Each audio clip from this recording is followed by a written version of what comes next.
মাদুরোকে হঠাৎ করে অপহরণের ঘটনায় রাশিয়ার প্রেসিডেন্ট ভ্লাদিমির পুতিন কোনো প্রতিক্রিয়া দেননি। সম্প্রতি রাশিয়ার সামাজিক যোগাযোগ মাধ্যমে একটি ছবি ভাইরাল হয়েছে। এতে প্রেসিডেন্ট ভ্লাদিমির পুতিনের একটি উক্তি লেখা আছে, আমরা আমাদের নিজেদের কারো ওপর হাল ছাড়ি না। ছবির পাশে দেখা যাচ্ছে তাদের সঙ্গে কিছু নেতা, যাদের তিনি একসময় মস্কোর মূল মিত্র বলেছিলেন। সেখানে মিত্রদের মধ্যে মাদুরোর ছবিও ছিল। তারপরেও রাশিয়ার প্রেসিডেন্ট মাদুরোর এ সংকটের সময়ে কেন নীরব রয়েছেন তা নিয়ে আন্তর্জাতিক রাজনীতি বিশ্লেষকদের মধ্যে প্রশ্ন দেখা দিয়েছে।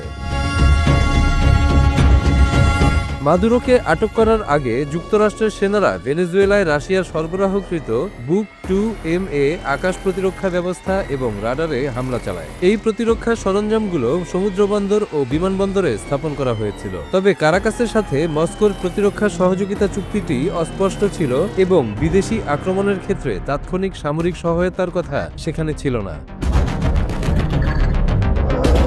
মস্কোর পররাষ্ট্র মন্ত্রণালয় মাদুরোর অপহরণকে অগ্রহণযোগ্য সশস্ত্র আগ্রাসন হিসেবে উল্লেখ করেছে, কিন্তু পুতিন এখনও ট্রাম্পকে কোনো মন্তব্য বা হুমকি দেননি। বিশ্লেষকরা বলছেন এটি রাশিয়ার আন্তর্জাতিক সুনাম ক্ষতিগ্রস্ত করেছে, তবে দীর্ঘমেয়াদে মস্কোর জন্য ইতিবাচক হতে পারে। ইউক্রেন ও প্রাক্তন সোভিয়েত অঞ্চলে রাশিয়ার প্রভাব বজায় রাখার ক্ষেত্রে এটা নতুন কৌশলও হতে পারে বলে মনে করছেন আন্তর্জাতিক বিশ্লেষকরা। লন্ডনের central Asia due diligence think ট্যাঙ্কের প্রধান এলিশের ইলখামভ বলেছেন, লাতিন আমেরিকার সবচেয়ে বিশ্বস্ত রুশ মিত্র ছিলেন মাদুরো। তার অপহরণ পুতিনের কূটনৈতিক মর্যাদা অনেকটা ক্ষতিগ্রস্ত করেছে। তবে তার মতে ট্রাম্পের এমন নতুন বিশ্ব ব্যবস্থায় তিনি শক্তিকেই প্রাধান্য দিচ্ছেন, যা রাশিয়ার কৌশলগত অবস্থানের ওপর প্রভাব ফেলতে পারে। বিশ্লেষকদের মতে মাদুরোর অপহরণের এই ঘটনা আর সিরিয়ায় আল আসাদের পালানোর পর রাশিয়ার নীরবতার সঙ্গে মিলে যায়।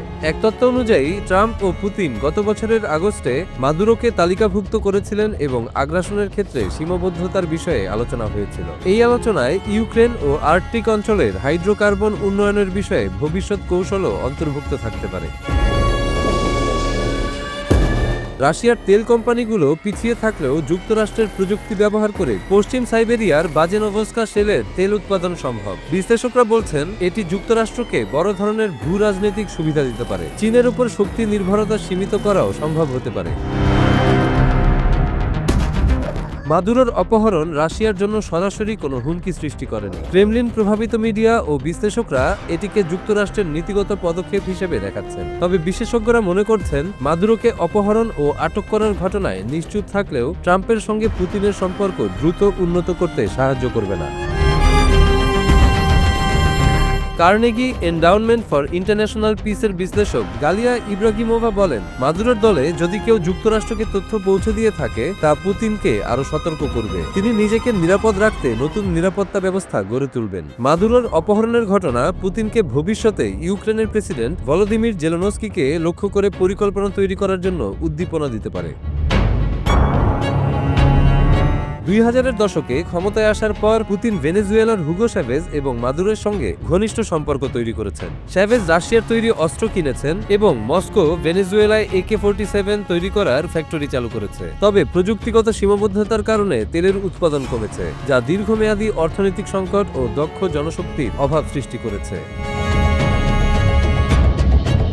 2013 সালে ক্ষমতায় আসার পর মাদুরো অসংখ্যবার মস্কো সফর করেছেন। প্রতিটি সফর ছিল উষ্ণ অভ্যর্থনা ও কূটনৈতিক আনুষ্ঠানিকতায় ভরা। অক্টোবর 2025-এ তিনি পুতিনকে রাডার, বিমান ও লজিস্টিক সহায়তা এবং তেলের খাতের জন্য অর্থায়নের অনুরোধ পাঠান। তবে মস্কো স্পষ্ট কোনো প্রতিক্রিয়া জানায়নি। প্রো ক্রেমলিন বিশ্লেষকরা মাদুরোর পতনকে পশ্চিমা শক্তির পরিকল্পনার অংশ হিসেবে দেখাচ্ছেন, যা তাদের মতে ব্যর্থ হবে না। ক্রেমলিনের জন্য প্রধান চ্যালেঞ্জ এখন আন্তর্জাতিক শক্তির ভারসাম্য বজায় রাখা এবং নিরাপত্তা ব্যবস্থা আরও জোরদার করা।